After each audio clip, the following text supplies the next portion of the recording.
Train signal దగ్గర కాకుండా లోపటి నుంచి చైన్ తీసుకోకుండా ఇప్పుడు బయట నుంచి కూడా కొన్ని చేస్తున్నారని వచ్చింది. అవును, ఎలా అంటే దాన్ని ఏసీపీ అంటారు, అంటే అలారం చైన్ పుల్లింగ్ అని చెప్పేసి.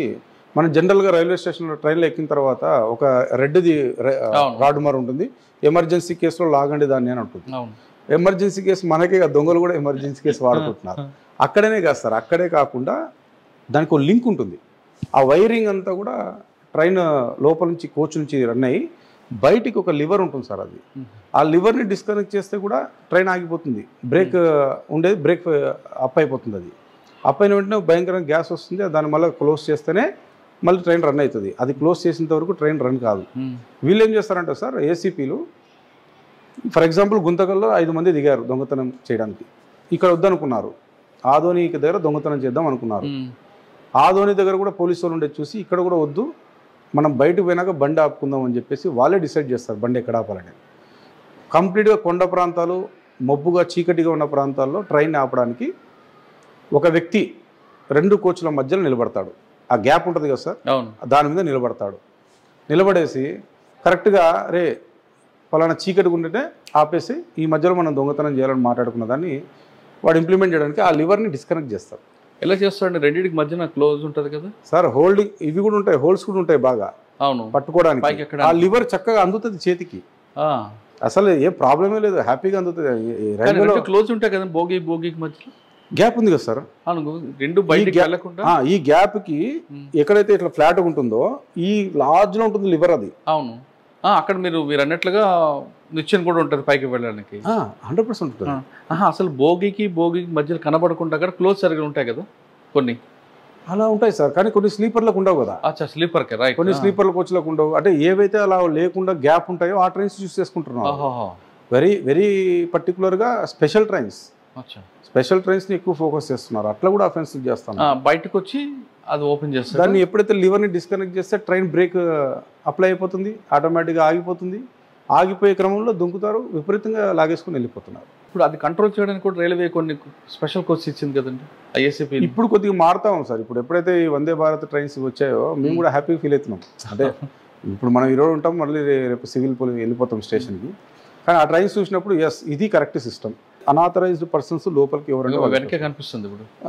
అలా సార్, అలాంటి ట్రైన్స్ ఇవి డెమో ట్రైన్ సార్, అది డెమో ప్యాసింజర్ ట్రైన్. అది ఇలాంటి ఆటోమేటిక్ డోర్స్ వచ్చే ట్రైన్స్, లోపల సీసీ కెమెరాస్ ఉండేటివి. ఎవరైతే అనాథరైజ్డ్ పర్సన్స్ రానియకుండా స్ట్రిక్ట్గా టీసీలు పనిచేస్తే ఎవ్రీథింగ్ సార్. ఇప్పుడు బ్లూ కలర్ ట్రైన్స్కే కొన్ని ఎంచుకుంటారు, ఎల్లో కలర్ బోగిలు ఎంచుకోరు. అవును సార్, ఎల్లో కలర్ అనేది old type of trains sir. అవి ఎల్లో కలర్లో ఉండేటివి ఎట్లా అంటే దాంట్లో తక్కువ చైన్ స్నాచింగ్ జరిగినాయి యాక్చువల్గా. అయితే ఇప్పుడు వచ్చే రెడ్ కలర్ ట్రైన్స్లలో మనము డోర్ ఉంటుంది కదా సార్, డోర్ పక్కన ఉన్న కిటికీకి గ్యాప్ ఎక్కువ ఇచ్చినాడు. ఎల్లో దానికి దగ్గర ఉంటుంది, చేయి పెట్టలేము. అవును, కానీ ఈ ట్రైన్స్కి మాత్రం కిటికీకి గ్యాప్స్ ఎక్కువ వచ్చాయి. వాడు ఈజీగా చేయి పెట్టి పక్కన ఉన్న ఆమె మెల్లో చైన్ తీసుకొని డోర్ దిగేసి వెళ్ళిపోవచ్చు. అంటే ఆ డిజైనింగ్ అనేది ఎందుకంటే మేము అంత డీప్గా పోలేము సార్, ఎందుకంటే ఎరాల్ సివిల్ పోలీస్ మనం వచ్చాము, ఇక్కడ జిఆర్పి పనిచేస్తున్నాం అట్లా. కానీ మీరు అంతకన్నా ఎక్కువ చేస్తారు కదా ఇప్పుడు. లేదు సార్, అంటే హ్యాపీ ఇక్కడ ఏమంటే సార్, మేము గర్వంగా చెప్పుకునేది ఒక ఫింగర్ ప్రింట్తో ఒక ముద్దాన్ని ట్రేస్ చేస్తాం.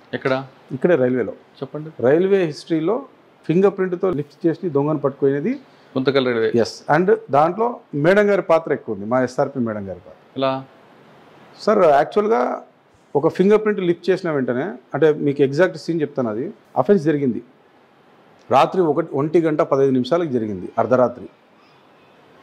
ఆ పర్స్ ఆమెది బలవంతంగా ఏసీలో నుంచి ఆమె హ్యాండ్ బ్యాగ్ను లాక్కొని దిగారు.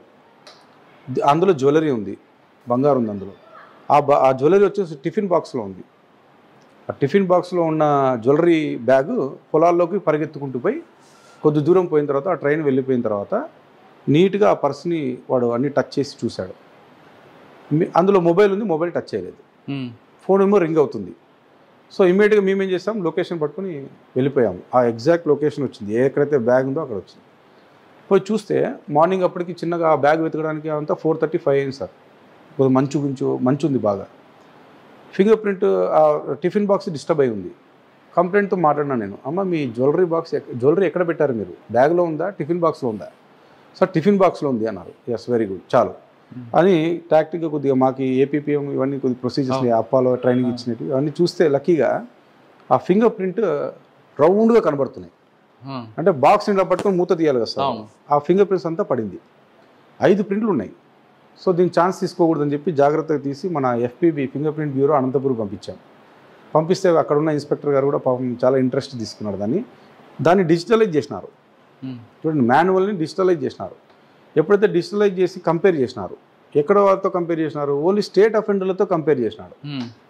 అక్కడ మేడం గారి ఐడియాలజీ బాగా ఎక్సలెంట్ పనిచేసింది. అరే రైల్వేలో స్టేట్ అఫెండర్స్ వస్తే ఎట్లా మ్యాచ్ చేస్తాను, అదర్ స్టేట్ నుంచి వస్తే వాళ్ళ డేటా ఎక్కడ ఉంది మన దగ్గర అంటే, ఉంది మేడం అది కూడా అన్నాడు.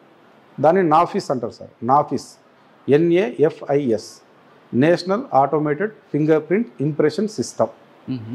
దీంట్లో కనుక చెక్ చేస్తే దేశంలో ఉన్న అఫెండర్ల యొక్క ఫింగర్ ప్రింట్స్ అని మ్యాచ్. మీరు కాకి సినిమా చూసింటారు, కాకి సినిమాలో అంటే ఇవన్నీ మన సినిమాలో కూడా కొన్ని క్యాచ్ చేస్తాం యాక్చువల్ అయితే అనిపించింది. అంటే మా వాళ్ళంతా చెప్పారు, ఏం సార్ అంతా మీరు ఆ రకంగా పోతున్నాను. లేదు భయ్, దిస్ ఈస్ కరెక్ట్, ఇది ప్రొసీజర్. ఇది ఆ డేటా వాళ్ళు పెట్టుకున్నారు. SCRB state crime record bureau, NCRB national crime record bureau, వాళ్ళందరూ దాన్ని మెయింటైన్ చేస్తున్నారు సార్. అంటే ఎవరైతే దొంగలు ఉన్నారో వాళ్ళందరూ ఫింగర్ ప్రింట్స్ని డిజిటలైజ్ చేస్తున్నారు. ఈ ఫింగర్ ప్రింట్ ఉత్తరప్రదేశ్లో ఉన్న ఒక గ్యాంగ్స్టర్ ఫింగర్ ప్రింట్తో మ్యాచ్ అయింది. ఉత్తరప్రదేశ్లో ఫింగర్ ప్రింట్ గ్యాంగ్స్టర్ అంటే తెలుసు కదా సార్ మీకు, యూపీలో వెపన్లు ప్రపంచాలు వాడితో మ్యాచ్ అయింది. ఇది ఎలా మ్యాచ్ అయిందిరా, ఇది ఏమైనా డౌట్గా ఏమైనా ఉందా కరెక్ట్గా చెప్పండి మీరంటే, లేదు సార్ 5 ప్రింట్లో 3 ప్రింట్లు మ్యాచ్ అయినాయి అన్నాడు. అవుట్ ఆఫ్ 5లో 3 ప్రింట్స్ మ్యాచ్ అవుతున్నాయంటే ఇంకా మేము కన్ఫర్మ్ చేసుకుంటాం వాడే అని. ఇమ్మీడియట్గా నేను మా క్రైమ్ ఇన్స్పెక్టర్ బెనయ్య సార్ అని చెప్పి మేమంతా యూపీ పోయాం. పోతే సార్ మీకు ఏం క్లూస్ లేవు, ఫింగర్ ప్రింట్ ఒక్కటే. అక్కడ పోతే వాడి ఫోన్ నెంబర్ లేదు, ఏం లేదు, ఎట్లా చేయాలో అర్థం కాలేదు. మీరు నమ్మరు, ఆ పేరు మీద ఓటర్ కార్డు పోయి ఎలక్షన్ కమిషన్ ఆఫీస్లో కూర్చున్నాం. పోయి ఎక్కడెక్కడ ఏం దాని కథ అని చూస్తే ఈ పేరు మీద ఒక 10 మంది బయటకు వచ్చినారు. ఆ 10 మంది బయటికిలో ఈయన భార్య పేరు తెలిసింది పలానా పేరని. ఈ 2 పేర్లు వైఫ్ ఆఫ్ మొహమ్మద్ ఇజ్రాయల్, రుక్సార్ బేగం, ఈ ఇద్దరు ఏడనే చూస్తే ఉన్నావు అనే ఒక ఏరియా ఉంటుంది, ఆ ఏరియాలో వచ్చింది సార్. ఆ ఏరియాలో చూస్తే నాకు ఫోన్ నెంబర్ కావాలి, వాని లొకేషన్ ఎక్కడుందో తెలియాలని చెప్పేసి అంతా ఎక్సర్సైజ్ చేస్తే మొత్తానికి వాడిని లిఫ్ట్ చేసుకొని వచ్చాం సార్. ప్రాపర్టీ కూడా రికవరీ కొద్ది వరకు చేసాము. అక్కడే మీకు గ్యాంగ్ ఉన్నారు సార్, వాళ్ళంతా గ్యాంగ్ మొత్తం దగ్గర 5 మంది ఉన్నారు. వాడు గ్యాంగ్స్టర్ ఇక్కడికి ఎందుకు వచ్చాడు?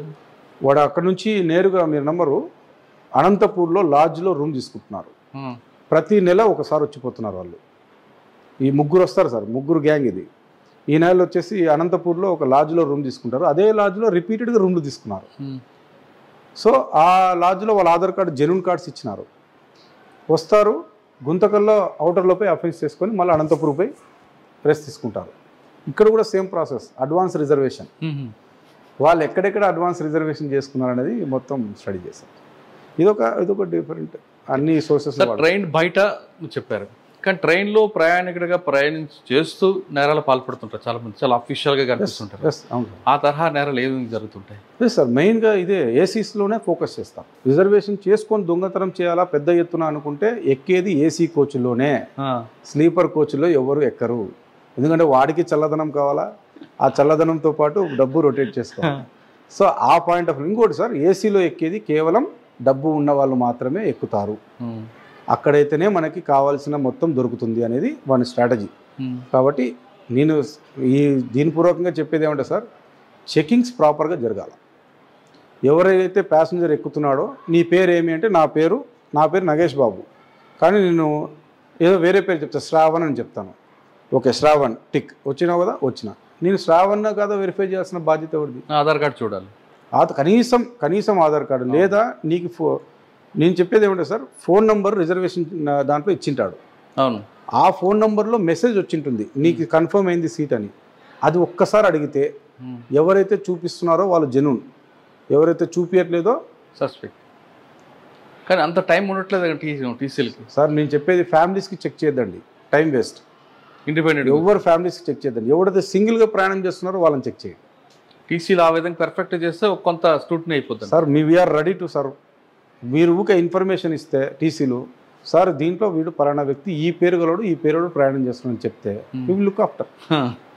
అయిపోతుంది సార్, కేసు ఇన్వెస్టిగేషన్ అయిపోతుంది. అవును, వాడు చేయకుండానే దొరుకుతాడు కదా, చేయకుండానే దొరుకుతాడు, లేదా గతంలో చేసినటువంటి మా దగ్గర బయటకు వస్తాయి.